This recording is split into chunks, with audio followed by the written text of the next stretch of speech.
Hi guys, I M Shapna. ഈ സമയം തെറ്റി കണ്ടന്റ് ഇടൽ ഇപ്പോൾ ഒരു ശീലമായി മാറിയിട്ടുണ്ട്. ഇതിപ്പോൾ 3ാമത്തെ എക്സാം ആവാറേ. ഞാൻ 1ാമത്തെ എക്സാമിൻ്റെ അന്ന് എടുത്തു വെച്ച വീഡിയോസാണ്. ഇതുവരെ പോസ്റ്റ് ചെയ്യാൻ എനിക്ക് സമയമായില്ല. ഇപ്പോഴാണ് ടൈം ഒത്തു വന്നത്.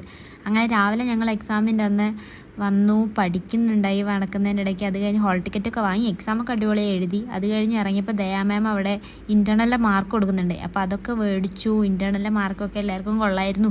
അപ്പോൾ മാർക്കൊക്കെ മേടിച്ചു. അങ്ങനെ അത് കഴിഞ്ഞ് ഞങ്ങൾ റെക്കോർഡ് മേടിക്കാണ്ടേ. അങ്ങനെ റെക്കോർഡ് മേടിക്കാൻ വേണ്ടി പുറത്തോട്ട് ഇറങ്ങി റെക്കോർഡ് മേടിച്ചു. ഇവിടുത്തെ വെയിൽ സഹിക്കാൻ പറ്റുന്നില്ല. ഈ കുടയൊന്നും ഇല്ലാണ്ട് നമുക്ക് പുറത്തോട്ട് ഇറങ്ങാനേ പറ്റില്ല. അങ്ങനെ റെക്കോർഡ് വാങ്ങി കയറി മുറിച്ച് കഴിഞ്ഞ് ഇറങ്ങിയപ്പോൾ ജൂനിയേഴ്സിനെ കണ്ടു, യുവമാരെ രണ്ടെണ്ണത്തിനെയും കണ്ടു. ഇനി ഇവരോട് കുറച്ച് വർത്തമാനം പറഞ്ഞു കഴിഞ്ഞപ്പോഴാണ് നമുക്ക് ബ്രൈറ്റ് ടു ബി ഉണ്ട്, നമ്മളൊരു മിസ്സിൻ്റെ, അരുണ്യ മിസ്സിൻ്റെ. അങ്ങനെ ബ്രൈറ്റ് ടു ബീൻ്റെ കാര്യങ്ങളൊക്കെ പെട്ടെന്ന് സെറ്റാക്കി. എക്സാമിൻ്റെ ഇടയിലായതുകൊണ്ട് എല്ലാം ഒരു എടിപിടിയായിരുന്നു. അങ്ങനെ മിസ്സാകെ ഞെട്ടി. മിസ്സിനെ കേക്കൊക്കെ മുറിച്ചു, പ്രിൻസിപ്പൽ മാമൊക്കെ സംസാരിച്ചു. അങ്ങനെ രസമായിരുന്നു. അത് കഴിഞ്ഞ് ഞങ്ങൾ വേഗം തന്നെ ഇറങ്ങി. 2 ദിവസം കഴിഞ്ഞ് എക്സാം ഉണ്ട്, അതിനെ കൊണ്ട് പഠിക്കാൻ വേണ്ടി. അഞ്ചലിന് ആക്സിഡൻ്റ് ആയിട്ട് കാലിന് വയ്യാത്തതിനെ കൊണ്ട് പിടിച്ച് നടത്തിക്കുകയാണ് എല്ലാവരും.